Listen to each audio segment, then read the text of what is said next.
If you bought a laptop for work in the last 2 years, this video is going to sting. Most professionals have never once asked what they are actually paying for inside that sleek aluminum shell. The laptop industry runs on one thing: your trust in a brand name and your ignorance of the markup. Every brand on this list is counting on you never doing the math. 10 laptops ranked from overpriced to absolutely obscene, each one exposed by the gap between what it costs to build and what you hand over at checkout. Let's start with the 5 you should never buy. Beginning at number 5, a brand that turned a $200 processor into a $1,500 premium work machine. Number 5. Dell XPS 13. Worst pick. Dell markets the XPS 13 as the ultimate professional laptop. Thin, premium, powerful. The reality? 1. The bill of materials for the base model sits at roughly $380 to $420. Intel Core Gen 5 chip, 8GB of soldered RAM you can never upgrade, a battery that degrades within 18 months, and a chassis so thin Dell had to remove ports you actually need.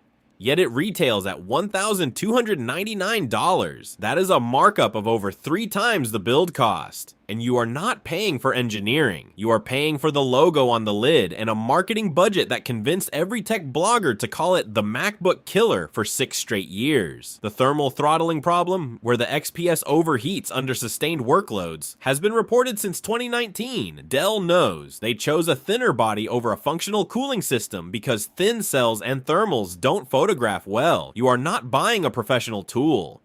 You are buying a beautiful machine engineered to look good on a desk and struggle the moment you actually work on it. Number 4. Microsoft Surface Pro. Worst pick. The Surface Pro is not a laptop. It is a tablet with an identity crisis. Sold to professionals at laptop prices with tablet limitations. Build cost estimated at $310 to $360. Retail price $1,599 for the base configuration, before you pay another $179 for the keyboard that should have been included. That keyboard, by the way, flexes under typing pressure, has 0 travel depth, and will cost you $279 to replace if it breaks. Microsoft knows this. The accessory ecosystem is not a feature. It is a revenue trap. The Surface Pro's repair score from iFixit sits at a 1 out of 10, not a typo. 1. Glued battery. Soldered everything. Microsoft doesn't want you repairing this laptop.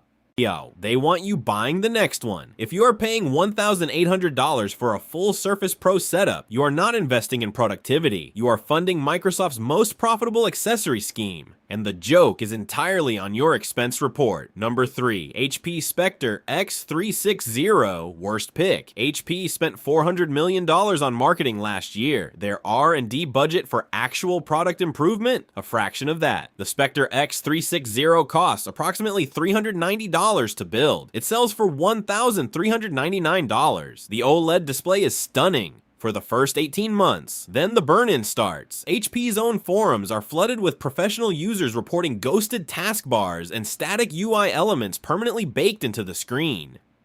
HP's warranty covers manufacturing defects. Screen burn-in from normal office use? That is classified as user damage. Read the fine print before you sign the purchase order. You are not buying a premium laptop, you are buying a gorgeous display attached to a ticking clock. And HP is counting on the clock running out just after your warranty does. Number 2. Lenovo ThinkPad X1 Carbon. Worst pick. This one will hurt the most because the ThinkPad used to mean something. In 2005, it meant military-grade durability, legendary keyboards, and a machine built for people who worked for a living. In 2026, it means a $430 bill of materials dressed up in mil-spec marketing language and sold to corporate procurement teams for $1,799. The keyboard, once the best in the industry and has been quietly flattened with each generation. Key travel dropped from 2.1mm to 1.35mm since 2018. As to current users rate it as merely acceptable. Former ThinkPad loyalists call it a betrayal. Lenovo's supply chain now runs through the same factories producing mid-range consumer laptops. The mil-spec certification tests it passes: vibration, dust, and altitude, not the sustained CPU workloads that actually define professional use. You are not buying the ThinkPad your IT manager swore by in 2012. You are buying the logo of that laptop wrapped around a product that has been value engineered down to its bones.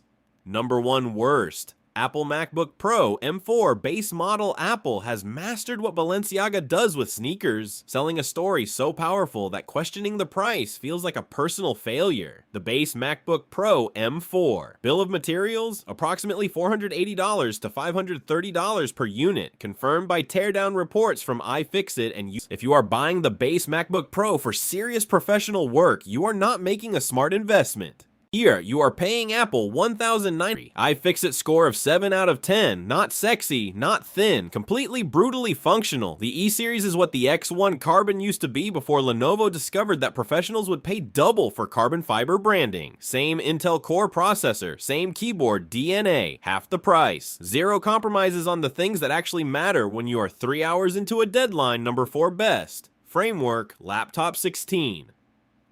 The laptop industry does not want this to exist. $1,049. Fully modular. You can replace the RAM, the SSD, the battery, the ports yourself with a screwdriver in under 10 minutes. Oh, Framework publishes the full repair manual. They sell every component individually. Their entire business model is the opposite of planned obsolescence. In a market engineered to expire, the Framework is the only laptop built to last as long as you need it to. Number 3 best. Asus ProArt Studio Book 16, $1,199. OLED display that actually delivers on its promise. AMD Ryzen processor that does not throttle under sustained workloads. Asus spent the engineering budget where it counts. Cooling system, display calibration, and a build quality that does not sacrifice function for a thinner profile. Professionals who need color accuracy and processing power pay $1,200 here instead of $2,000 elsewhere. And get more of both. Number 2 best. Dell Latitude 5 550, not the XPS, the Latitude. $899, built for enterprise, upgradable, repairable.